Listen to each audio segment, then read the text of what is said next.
오늘 제6시 이때는 우리로 말하면 낮 12시를 가리키는 가장 해가 쨍하게 뜰 그러한 시간이었습니다. 그런데 그 시간에 갑자기 온 땅에 어두움이 덮여졌습니다. 여러분, 이것은 단순한 날씨의 현상이 아니라는 것을 우리는 잘 알고 있을 것입니다. 하나님의 아들이신 예수님이 십자가에 죽으시던 그 순간에 세상은 그야말로 빛을 잃었습니다. 그리고 그 어둠 속에서 예수님이 부르짖으십니다. 엘리 엘리 라마 사박다니, 나의 하나님 나의 하나님 어찌하여 나를 버리셨나이까. 자기 백성을 구원할 자라고 하는 이름을 가진 예수님, 그 구원자가 자기 백성을 구원하러 오신 그 분이 자신마저도 구원하지 못한 채 버림받은 자가 되었습니다. 그는 왜 버림받음을 받았을까? 그것이 바로 우리를 건지시기 위한 구원의 방법이었기 때문이었습니다. 그가 버림을 받음으로 우리는 건짐을 얻었습니다. 우리의 모든 죄를 짊어지신 어린 양으로서 우리를 대신하여 버림을 받으신 것입니다. 예수님은 그것을 아셨습니다. 그렇게 아무 말 없이 잡히셨고 신문당하셨고 채찍에 맞으셨고 그리고 오늘 십자가에 달리셨습니다. 그러나 그는 하나님의 아들이었지만 동시에 사람이었습니다. 그래서 그는 우리가 느낄 수 있는 모든 고통과 아픔과 그것을 겪으셨다고 성경은 이야기하죠. 그래서 오늘 말씀에 보면 크게 부르짖었다라고 말하지만 정말 어떻게 보면 그 한 작은 소리조차 내뱉기 어려우셨던 그러한 분이 어떻게 크게 부르짖어 소리 지를 수 있었을까를 우리가 생각해 보면 그것은 단지 육신의 고통만이 아니라 그 육신의 고통을 넘어서 십자가에서 느끼는 영혼의 고통이 아니었을까. 여러분, 과연 그 영혼의 고통이라는 것이 무엇일까? 여러분, 저는 아무리 묵상해도 사실 그걸 잘 모르겠더라고요. 과연 그 고통이 얼마나, 그 영혼의 고통이 얼마나 고통스러웠기에 예수님은 이렇게 부르짖을 수밖에 없었을까?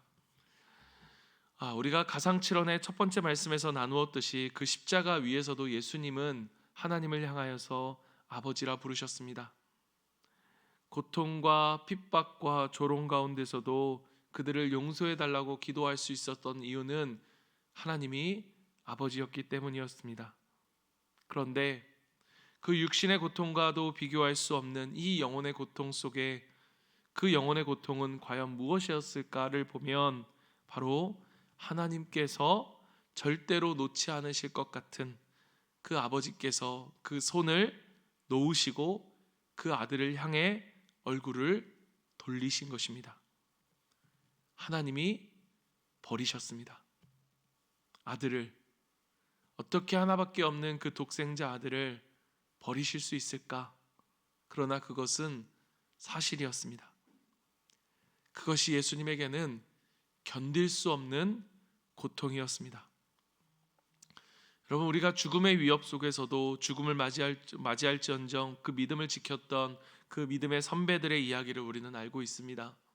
사자굴에서도 맹렬한 불길 속에서도 그들이 찬양하며 죽음을 맞이할 수 있었던 이유는 그들의 고백처럼 하나님이 그들과 함께 해주셨기 때문이었습니다. 우리가 잘 아는 스데반 집사님이 돌레에 맞아 순교하셨을 때에도 하나님은 그 더 큰 능력으로 그를 붙들어 주셨고 그와 함께 해주셨습니다. 그런데 지금 예수님은 가장 고통스러운 그 순간에 하나님이 그 손을 놓으셨고 그를 버리셨습니다. 예수님은 버림을 당했고 그 육체는 나무에 매달려 죽음을 맞이했습니다. 하나님은 예수님과 언제나 항상 함께 하셨고 그것을 통해서 하나님 자신을 예수님을 통해 드러내셨죠.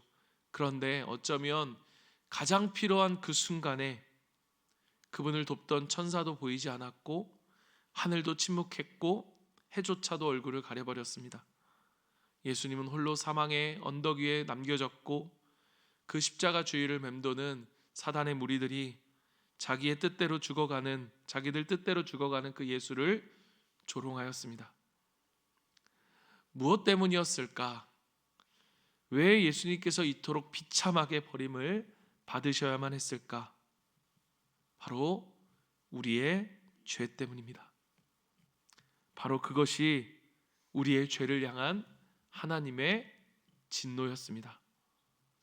사랑하는 우리 성도 여러분, 하나님의 심판 가운데 여러분 가장 무서운 것이 무엇인 줄 아십니까?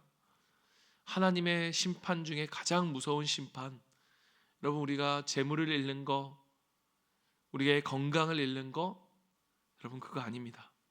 창세기 6장 3절에 보면 그들이 바벨탑을 짓고 하나님 앞에 죄를 지었을 때 하나님이 뭐라고 말씀하시느냐?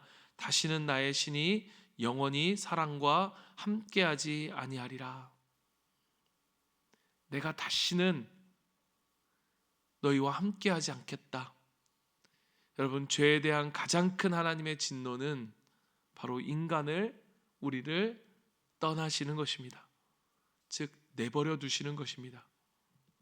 여러분, 그래서 끝까지 하나님 앞에 불순종으로 일관했던 사울을 향해서 하나님이 내리신 심판이 무엇이었는가?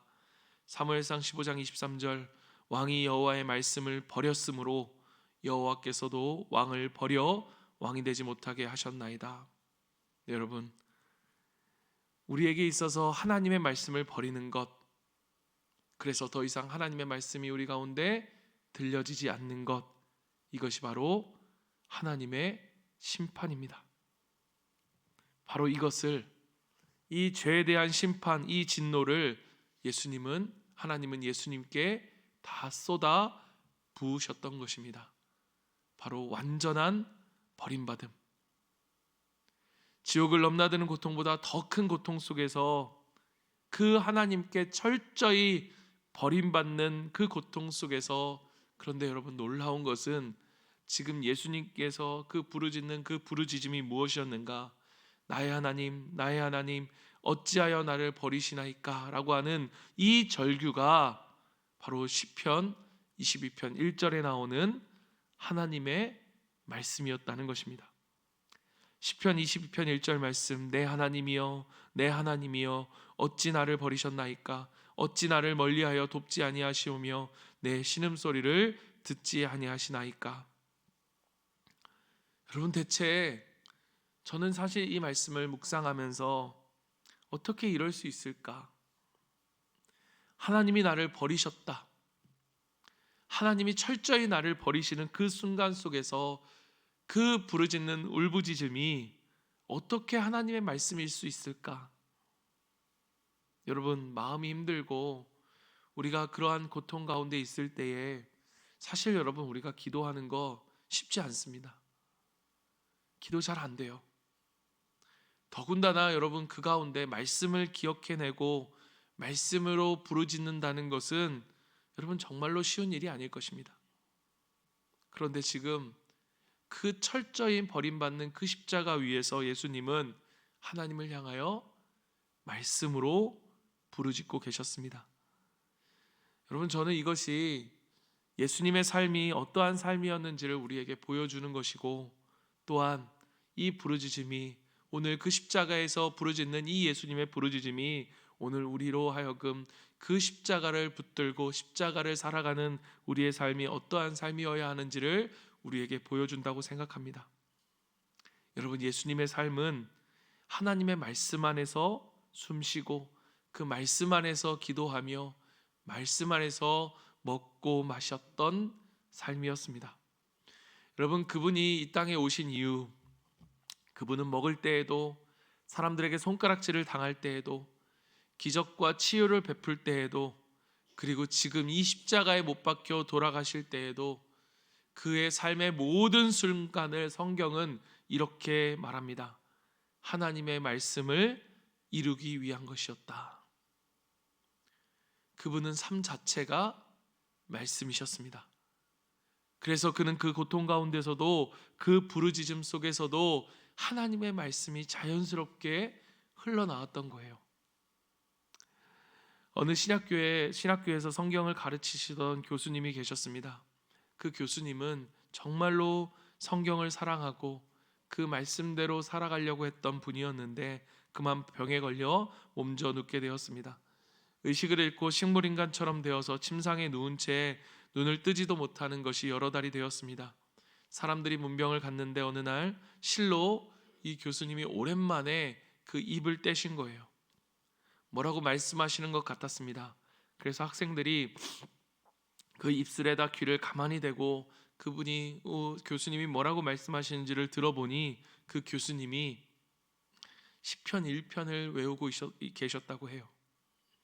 그 시편 1편을 외우시는 교수님, 그 교수님의 삶이 어떠했을까를 우리는 짐작할 수 있을 것입니다. 우리 예수님의 생애는 진실로 하나님의 말씀을 사랑하며 그 하나님의 말씀을 살아내신 삶이었습니다. 그 말씀을 지키며 자신의 모든 생애를 들여 그 말씀에 기록된 바를 이루어드리는 것이 그 예수님의 유일한 소망이었고 유일한 삶의 이유였습니다. 사랑하는 성도 여러분, 우리를 위해 못 박혀 죽으신 예수님을 우리가 사랑한다는 것은 그저 그 말씀을 한번 듣고 우리의 눈물이 펑펑 흘려지거나 그 마음을 쏟아놓고 감격하는 것만은 아닐 것입니다. 여러분, 그 사랑은 그 이상이 되어야 합니다. 십자가를 알고 십자가를 사랑한다는 것은 그 눈물, 그 이상이 되어야 합니다. 그것이 무엇이냐?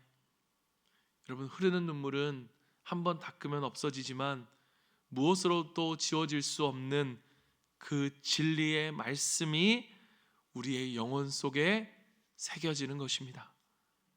그래서 그 말씀에 붙잡힌 바 되어서 그 말씀에 따라 살고 그 성경이 가르치는 대로 길을 찾고 그 길을 걸어갈 수밖에 없는 말씀에 사로잡힌 성도들이 되는 것, 그것이 바로 십자가를 사랑하는 것입니다. 하나님을 향한 우리의 사랑이 진실하다면 필연적으로 그분이 우리에게 주시는 그 진리의 말씀에 대한 사랑으로 이어질 수밖에 없는 거예요. 말씀 안에서 숨쉬고 기도하며 그 안에서 먹고 마시는 삶이어야 하는 것입니다. 우리 주님은 일평생 사랑하신 그 하나님의 말씀 그대로 그 고난 가운데 서셨고 그 심판 가운데서도 우리 주님은 그 말씀으로 고난을 이겨내셨던 것입니다. 사랑하는 여러분, 우리가 살아가다 보면 참 어려운 일들을 우리가 마주합니다. 진짜 말 그대로 앞이 보이지 않는 사망의 음침한 골짜기와 같은 그러한 시간을 지날 때에도 또 때로는 잔잔한 그러한 물가를 거니는 것 같은 때도 있을 것입니다. 풍랑이 있는 바다 한가운데 있는 것 같을 때도 있을 것입니다. 그러나 그것이 어느 때든 여러분, 우린 주님이 우리와 함께 계신다면 여러분, 그 풍랑 아무것도 아닐 수 있습니다. 고난의 골짜기도 별거 아니라 말할 수 있습니다. 사망의 음침한 골짜기도 제법 걸어갈 만하다고 말할 수 있을 것입니다. 오히려 주님이 함께 하시면 우리는 이러한 역경 속에서 우리를 인도하시는 하나님, 우리를 이끄시는 하나님, 우리를 보호하시는 하나님의 능력이 얼마나 위대한지를 때로는 우리는 고난 중에 깨닫고 알게 되죠. 풍랑을 잠잠케 하시는 하나님의 능력을 경험하게 됩니다. 그러나 만약 잔잔한 물가를 우리가 거닐지라도, 그래서 스스로 평안하다라고 말할지라도 우리 가운데 하나님이 함께 계시지 않는다면, 말씀이 없다면 여러분, 우리의 평안과 기쁨은 아무것도 아닐 것입니다. 말씀을 마칩니다. 여러분, 비록 하나님은 그를 버리셨지만 그럼에도 불구하고 그분은 여전히 예수님에게 있어서 그분은 나의 하나님이셨습니다. 사망의 고통과 죽음의 위협도 갈라놓을 수 없었던 여러분, 우리 하나님과의 하나됨을 우리는 십자가를 통해 보게 됩니다. 형통할 때가 아니라 고난을 받을 때, 미소를 지을 때가 아니라 진노하심으로 심판하실 때 예수님은 그 하나님을 향해서 나의 하나님, 나의 하나님이라고 부르셨습니다. 어떻게 그럴 수 있었을까? 비록 지금 하나님은 나를 버리셨지만 그 예수님은 하나님의 선하심을 믿었기 때문입니다. 사랑하는 여러분, 우리가 고난과 우리의 삶의 가운데 위기가 닥칠 때에 우리 가운데 하나님이 보이지 않습니다. 하나님 어디 계신 건가? 하나님 나를 버리신 것 같다. 여러분, 바로 그때입니다. 그때가 바로 십자가를 바라볼 때입니다. 사랑하는 성도 여러분, 십자가를 바라보십시오. 오늘 그 십자가에서 흘러나오는 주님의 음성을 들으십시오. 하나님은 여전히 언제나 선하신 나의 하나님이십니다. 그 십자가에서 흘러나오는 음성을 우리가 어떻게 들을 수 있을까? 바로 이 말씀, 우리에게 주신 그 성경, 그 하나님의 말씀, 그 말씀이 우리에게 그 십자가에서 흘러나오는 주님의 음성을 우리에게 듣게 해줍니다. 한 말씀만 읽고 마치려고 합니다. 로마서 8장 32절 말씀입니다. 자기 아들을 아끼지 아니하시고 우리 모든 사람을 위하여 내주신 이가 어찌 그 아들과 함께 모든 것을 우리에게 주시지 아니하겠느냐. 여러분, 우리에게 모든 것을 주신 분이십니다. 그래서 오늘 우리가 부를 수 있습니다. 그분을 향해서 우리가 외칠 수 있습니다. 우리의 고통 가운데서도, 아무리 힘든 가운데서도 우리는 그 하나님을 향하여 이렇게 부르짖을 수 있습니다. 나의 하나님, 나의 하나님, 나의 하나님. 여러분, 오늘 이 말씀을 붙들고 오늘도 그 나의 하나님을 향해 우리가 부르짖고 그 나의 하나님을 향해 그 이름을 부르며 찬양하는 오늘 하루가 되기를 간절히 소망합니다. 우리 시간 같이 한번 기도하겠습니다. 우리 말씀을 놓고 먼저 기도하면요, 여러분, 오늘 우리가 여러분이 어떤 상황 가운데 있는지 저는 다 알지 못합니다. 그러나 여러분, 그 어떤 상황 가운데 있든 여러분, 오늘 우리 그 고난 중에서도 오늘 우리 하나님을 향하여서 나의 하나님이라 부를 수 있는 이 믿음을 여러분 갖고 주님을 소망하십시오. 예수님이 버림을 당하셨기에 나의 하나님 어찌하여 나를 버리셨나이까? 예수님이 버림을 당했기에 우리는 결코 버림을 받지 않는 사람이 되어진 것입니다. 그래서 우리가 나의 하나님을 외칠 때에 우리 하나님은 반드시 우리의 기도에 응답하실 것입니다. 내가 너를 위하여 모든 것을 주었는데 내가 어찌 이것을 너희에게 주지 않겠느냐? 오늘 그 하나님을 향하여서, 그 선하신 하나님을 향하여 나의 하나님을 부르며 우리가 기도하길 원합니다. 정말로 이 말씀, 여러분, 오늘 우리에게 주님께서 함께 하실 때 그 함께 하시는 것이 무엇이냐? 바로 그 말씀 안에 거하는 것입니다. 여러분, 오늘 주신 말씀이라면 그 말씀 한 구절이라도 오늘 우리 가슴에 새기고 정말 하나님을 붙잡고 오늘 우리가 하루를 살아내고 또 매일매일을 주님 십자가 앞에 나아가 살아낼 수 있는 저와 여러분이 되길 바랍니다. 오늘 말씀을 붙들고 우리 시간 같이 한번 기도하며 주님 앞에 나아갑니다. 기도하겠습니다.